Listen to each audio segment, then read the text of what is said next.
One of the crucial choices that you will face during the application process, along with your major, is the choice of the university itself.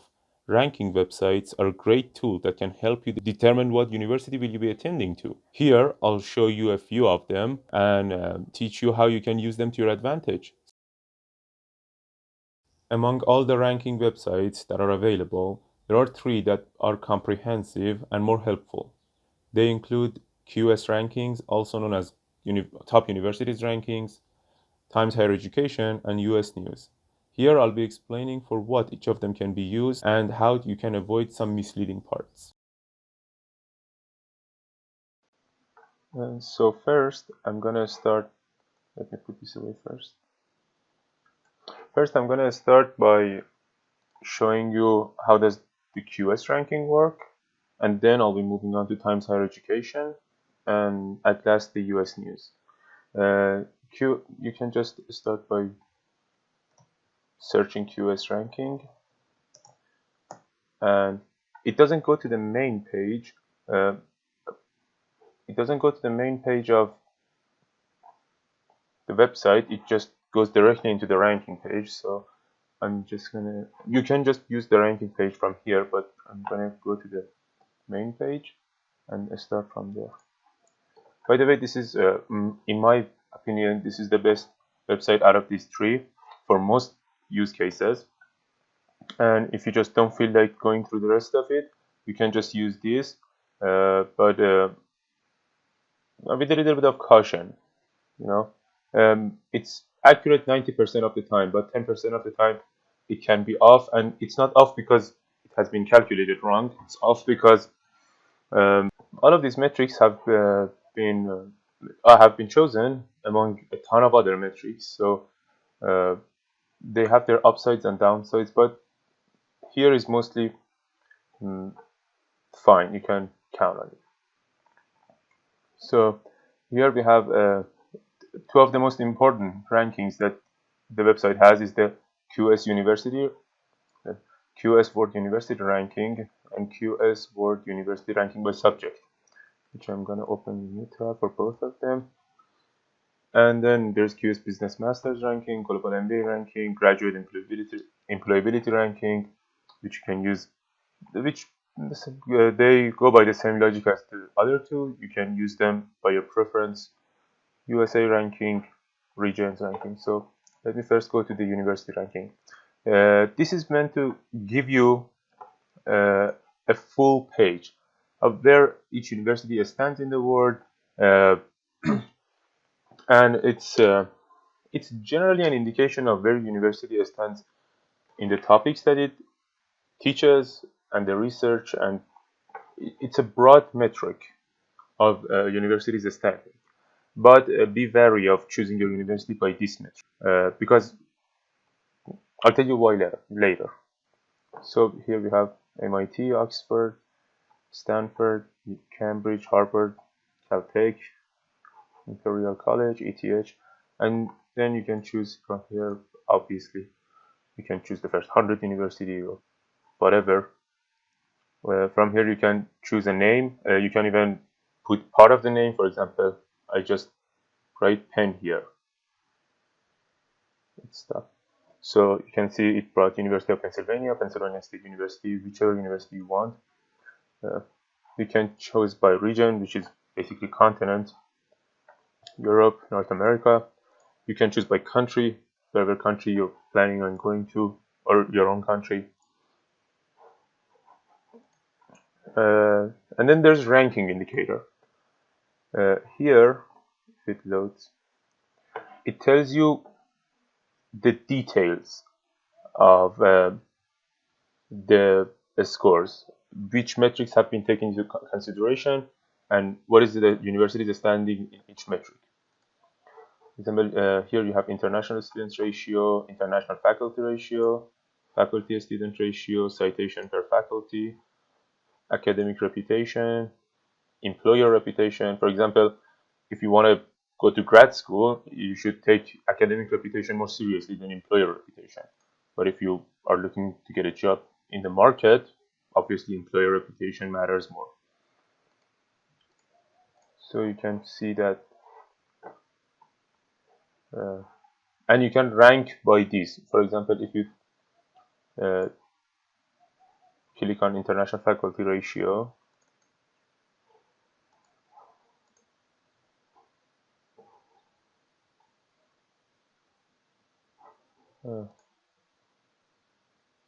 it should be ranking by that metric. I think it froze.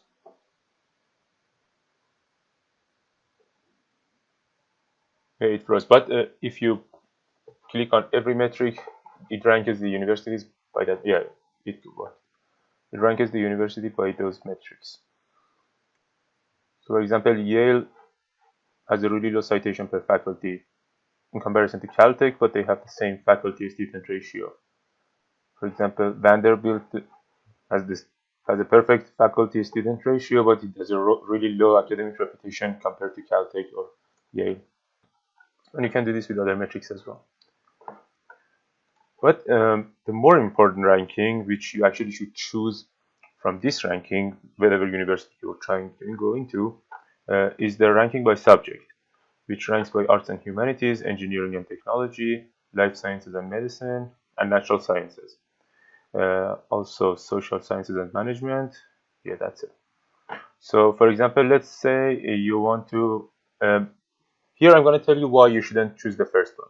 For example, here, a university like Polytechnic of Milan, which is an engineering school, ranks, I think, 142. No. So, for example, plus, no, this is, let me go to the university ranking. Yeah, 142. And that may indicate that this is not particularly high-end university, so you may not be interested in.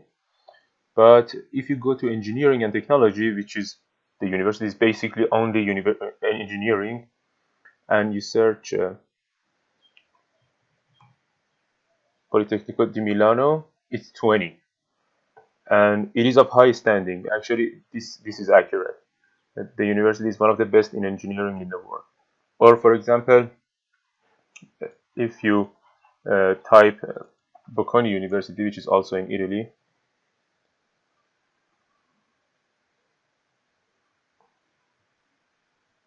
I don't know. It doesn't even come up here. But if you go into this is a business school primarily, business and finance school, Bocconi. But if you go into social sciences, social sciences and management, and you write then Bocconi, you see that it's 16 in the world. So this should, the ranking by subject is the ranking that you should use when you're trying to actually choose the university that you're going into, and you have chosen your major, so you can choose here by major. Yeah, that's about it for QS ranking, I guess. Is there anything else left? And there are less important rating system like a star system and iGauge rating system. You can find the best series if you want. You can play around and find whatever you want. There are other information here as well. So yeah, that's it for QS ranking. The next one is Times Higher Education. So actually you can search, and this one goes into the main page, so you don't have to navigate that. You have to make for you to be able to access the rankings. This has recently changed. It wasn't like this before, but you have to have an account. You have to have an account. Yeah, you have to have an account. I'm already logged in, so let's continue. We go to the ranking. Here's the World University ranking. This also ranks by subject. Now, Times Higher Education has a problem. Not a problem. Has a difference, which I do not appreciate particularly because it becomes a bit of misleading. It becomes a bit misleading. They have these metrics, among other metrics, here called citation. And this metrics, for example, look at this university. It is low on pretty much everything: teaching, research, industry, income, international outlook. International outlook is not that bad, but and it's 100 on citation, and so it's like 400 and between 400 and 500. But let's say Harvard is not 100 on citations. Caltech is not 100 on citations, and these universities are like almost 100 on everything else.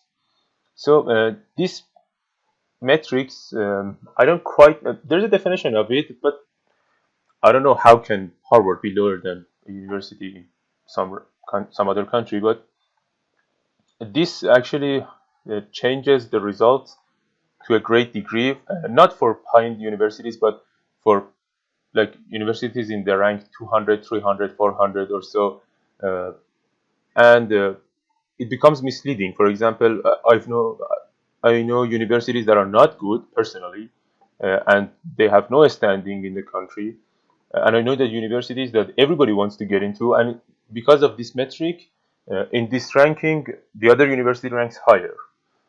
So the worst university ranks higher. So be wary of this. But it's great to use by metrics. You can teaching, research. You can rank universities, and here as well you can just click on every score and it ranks universities based on that score. So you can choose the metrics from here as well. You can choose country, region from here. It has almost all of the countries.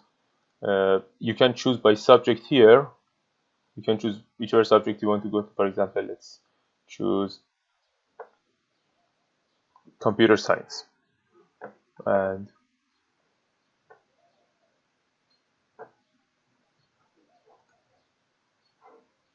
let's choose something else. Economics and econometrics.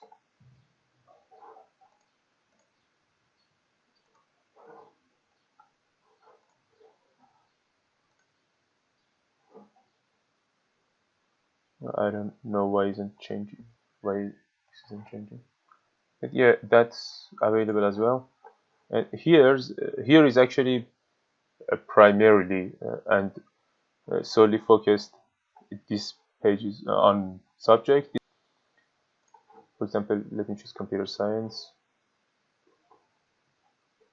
So you can see here that universities are ranked by their computer science program. For example, Carnegie Mellon, which wasn't in the top 10 back in the world ranking, it's 6th here.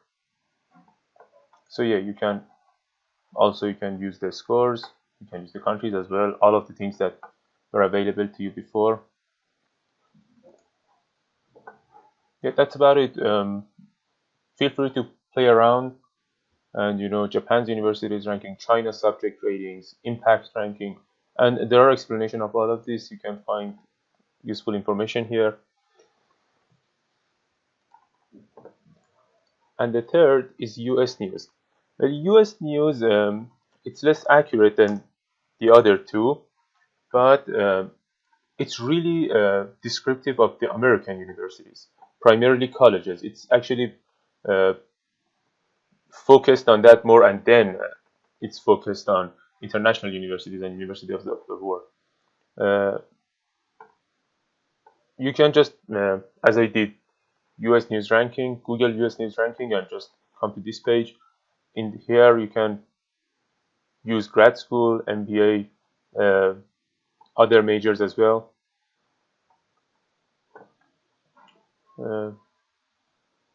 Here you can online degrees, see, and global universities is what you want. Global universities ranks universities on everything.